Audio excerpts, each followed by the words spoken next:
الحمد للہ رب العالمین والصلاة والسلام علی خاتم الانبیاء والمرسلین وعلی آلہ واصحابہ وآل بیتہ اجمعین اما بعد فاعوذ باللہ من الشیطان الرجیم بسم اللہ الرحمن الرحیم ان اللہ یأمرکم بالعدل والإحسان وإیتاء ذی القربى وینہی عن الفحشاء والمنکر والبغی یعظکم لعلکم تذکرون صدق اللہ العظیم۔ معزز دوستو، یہ ایک مختصر آیت کریمہ ہے سورہ نحل کی، جو تقریباً ائمہ حضرات، خطبہ حضرات ہر جمعے کے خطبے کے موقع پر جو عربی میں پڑھا جاتا ہے اس کی تلاوت کرتے ہیں، لیکن ہم نے اس پر کبھی غور نہیں کیا کہ اس آیت کا مطلب کیا ہے، اس کا مفہوم کیا ہے۔ آج ہم کوشش کریں گے کہ اس کے مطلب اور مفہوم پر کچھ روشنی ڈالیں۔ اس میں اللہ تعالیٰ نے ارشاد فرمایا کہ ان اللہ یامرکم بالعدل، تین چیزوں کا اللہ تعالیٰ نے حکم دیا ہے کہ اس پر عمل کرو، اور تین چیزوں سے منع کیا ہے کہ اس سے پرہیز کرو۔ کن چیزوں کے لیے حکم کیا گیا ہے؟ اس میں سب سے پہلی بات یہ ہے کہ عدل کرو۔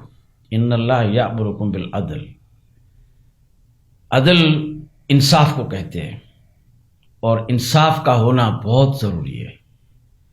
انسان انصاف کے بغیر نہیں چل سکتا، معاشرہ انسان کے بغیر نہیں چل سکتا، سوسائٹی انصاف کے بغیر نہیں چل سکتی، ملک انصاف کے بغیر نہیں چل سکتا۔ اس لیے اسلام نے اور قرآن نے حضور صلی اللہ علیہ وسلم کی آپ سیرت کا مطالعہ کریں تو سب سے زیادہ زور جو دیا گیا ہے فرائض کے بعد وہ عدل و انصاف پر ہے۔ ایک دوسری آیت میں اللہ تعالیٰ نے ارشاد فرمایا کہ لقد ارسلنا رسلنا بالبینات وَأَنزَلْنَا مَعَهُمُ الْكِتَابَ وَالْمِيزَانَ لِيَقُومَ النَّاسُ بِالْقِسْطِ، ہم نے جو پیغمبر بھیجے انہیں میزان دے کر، انہیں کتاب دے کر، انہیں پیغمبر بنا کے بھیجا۔ ان کی آمد کا بنیادی سبب یہ تھا کہ دنیا میں عدل قائم کرے۔ یعنی اس آیت کریمہ سے بھی یہ محسوس ہوتا ہے کہ اللہ تعالیٰ نے جو پیغمبر بھیجے 1,24,000، اس کی آمد کا بنیادی جو سبب بتایا گیا ہے وہ یہ ہے کہ لیقوم الناس بالقسط، تاکہ انسانوں کے درمیان عدل قائم کیا جائے۔ عدل ایک بہت بڑی اہمیت کا حامل ہے۔ اگر ہم عدل کو قائم نہیں کریں گے تو پھر ظلم ہوگا، ناانصافی ہوگی، زیادتی ہوگی، محرومی ہوگی۔ اس لیے اس عدل کا آغاز ہم اپنی ذات سے کریں۔ ایسا نہیں کہ ہم خود تو ظالم بن جائیں، ناانصافی کریں اور دوسروں سے عدل کی خواہش رکھیں، یہ غلط بات ہے۔ سب سے پہلے ہم عدل خود کریں، اپنے گھر سے عدل کا آغاز کریں، اپنی سوسائٹی سے عدل کا آغاز کریں، اپنے ماحول اور معاشرے سے عدل کا آغاز کریں، پھر اسی عدل کو ہم پورے معاشرے پہ غالب کر دیں۔ اس لیے ہم خود تو عدل انصاف پر نہیں قائم ہوتے، ناانصافیاں روز کرتے ہیں، اور پھر معاشرے سے اور حکمرانوں سے اور بااثر طبقات سے امید رکھتے ہیں کہ یہ عدل قائم کریں گے۔ یہ ایسا نہیں ہو سکتا۔ اس لیے معاشرے کے بقا کے لیے سب سے زیادہ جو اسلام نے زور دیا ہے وہ عدل پر دیا ہے۔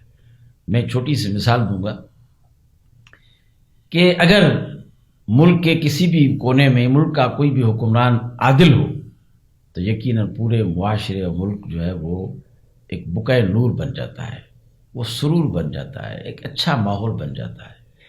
اگر ملک کا حاکم ظالم اور ناانصافی کرنے والا ہو تو ظاہر ہے ملک میں افراتفری ہوتی ہے، ظلم ہوتا ہے، زیادتی ہوتی ہے، تباہی بربادی ہوتی ہے۔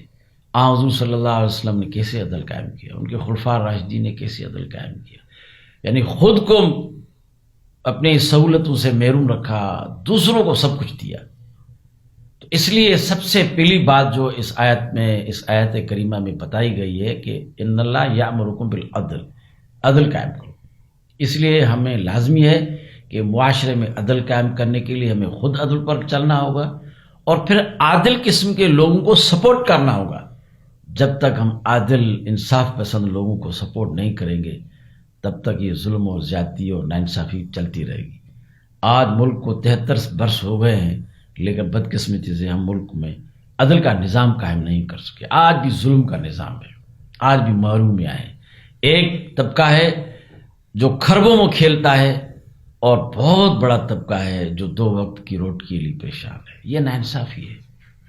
ملک میں وسائل کی کوئی کمی نہیں، لیکن بدقسمتی ہے کہ اس کی تقسیم کرنے والے ظالم ہیں۔ اس لیے سب سے بڑی بات یہ ہے کہ ہم خود عدل قائم کریں اور عادل لوگوں کو ملک کا حاکم بنائیں، تو ہمارے بے شمار مسائل حل ہو جاتے ہیں۔ دوسری بات جو اس میں بتائی گئی ہے کہ بل احسان کرو۔ احسان کیا ہے؟ احسان یہ ہے کہ آپ ایکسٹرا کسی کو نوازیں۔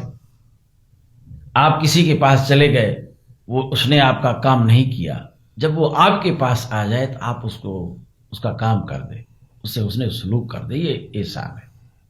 اس لیے آپ صلی اللہ علیہ وسلم نے فرمایا کہ مجھے حکم دیا گیا ہے جو مجھ پر ظلم کرے میں انہیں معاف کر دوں، جو مجھے محروم کرے میں انہیں عطا کروں، یہ ہے احسان۔ اس طرح اگر معاشرہ چلے، ہماری سوسائٹی چلے، تو یقیناً ہمارے معاشرے میں یہ جو جھگڑا ہے، جدال ہے، فساد ہے، ماحول کی گرمی ہے، یہ سارے ختم ہو جائیں گے۔ احسان ایک ایسا اسلام کا نظام ہے، ایسا اسلام کا ایک اصول ہے، اگر اس احسان کو اپنایا جائے معاشرے میں، ہر آدمی اپنائے، تو یقیناً اس سے معاشرہ جو ہے وہ پرامن اور پیسفل بن جاتا ہے۔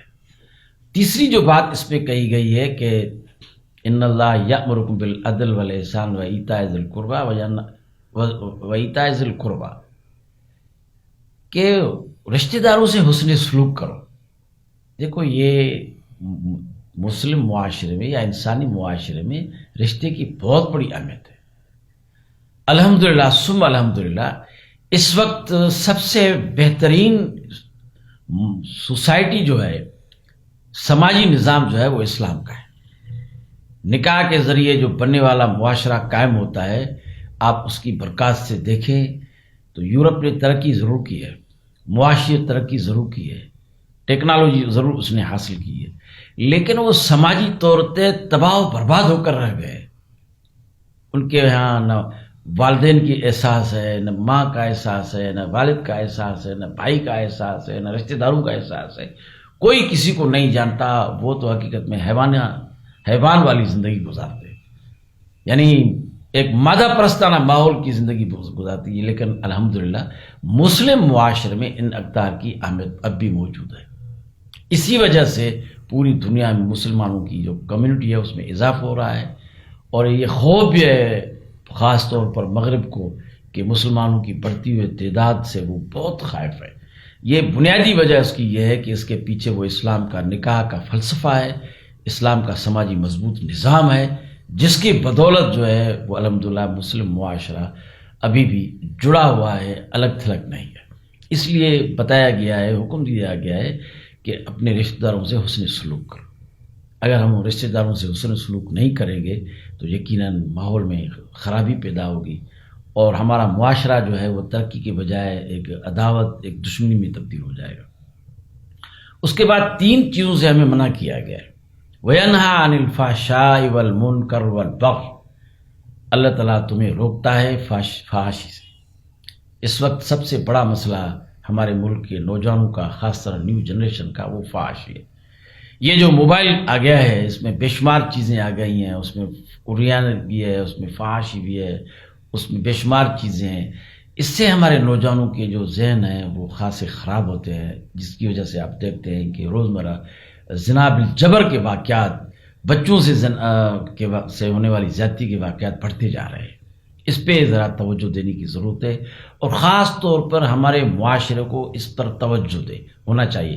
والدین کو اپنا توجہ دینا چاہیے، بچوں کو ان کی ایکٹیویٹیز، ان کی سرگرمیاں کیا ہیں، وہ موبائل کو کن چیزوں کے لیے استعمال کرتے ہیں۔ اس طرح انہیں بالکل آزادانہ نہ چھوڑ دیں کہ وہ ساری خرافات دیکھتے رہیں۔ اس خرافات کا جو اثر ہے وہ یقیناً معاشرے بھی پڑے گا، اس فرد بھی پڑے گا۔ اس لیے اللہ تعالیٰ روکتا ہے کہ فحاشی سے دور رہو۔ اور اس کے بعد جو بتایا گیا ہے والمنکر، یعنی منکرات جو ہیں معاشرے میں، خراب چیزیں جو ہیں ان سے بچتے رہو۔ یہ جوا ہے، یہ بیاج ہے، سود ہے، یہ یعنی بے شمار چیزیں، نشے آور چیزیں ہیں، ان ساری منکرات سے۔ اس لیے حضور صلی اللہ علیہ وسلم نے ایک حدیث میں ارشاد فرمایا کہ من رأى منکرا فلیغیرہ بیدہ فإن لم يستطع فبلسانہ فإن لم يستطع فبقلبہ فذلک اضعف الایمان او کما قال۔ آپ نے ارشاد فرمایا کہ آپ اگر منکر کو دیکھیں، خرابی کو دیکھیں تو اس کو اگر آپ کے پاس طاقت ہے تو ہاتھ سے روکیں، اگر ہاتھ سے نہیں روک سکتے تو زبان سے روکیں، زبان سے نہیں روک سکتے تو دل سے ان کو برا سمجھیں۔ فذالک اضعف الایمان، آپ نے فرمایا کہ یہ ایمان کی کمزور نشانی ہے۔ تو اس لیے معاشرے میں ہونے والی خرابیوں کا، خرافات کا ہم سوسائٹی میں رہتے ہیں اس میں روکنے کی کوشش کریں۔ اور ہر آدمی یہ کہتا ہے کہ اس سے ہمارا کیا، اس لیے یہ ہمارا مسئلہ ہے۔ اگر معاشرے میں ایک آدمی گندا ہوتا ہے، ایک آدمی منکر پھیلاتا ہے تو پورے معاشرے کو غلاظت میں تبدیل کر دیتا ہے، پورے معاشرے کو، اگر نشہ آور چیزیں استعمال کرتا ہے تو پورا معاشرہ نشے میں دھت ہو جاتا ہے۔ اس لیے ان برائیوں کے خلاف بھی ہمیں منظم ہونا پڑے گا تاکہ ہمارا معاشرہ ان برائیوں سے محفوظ ہو سکے۔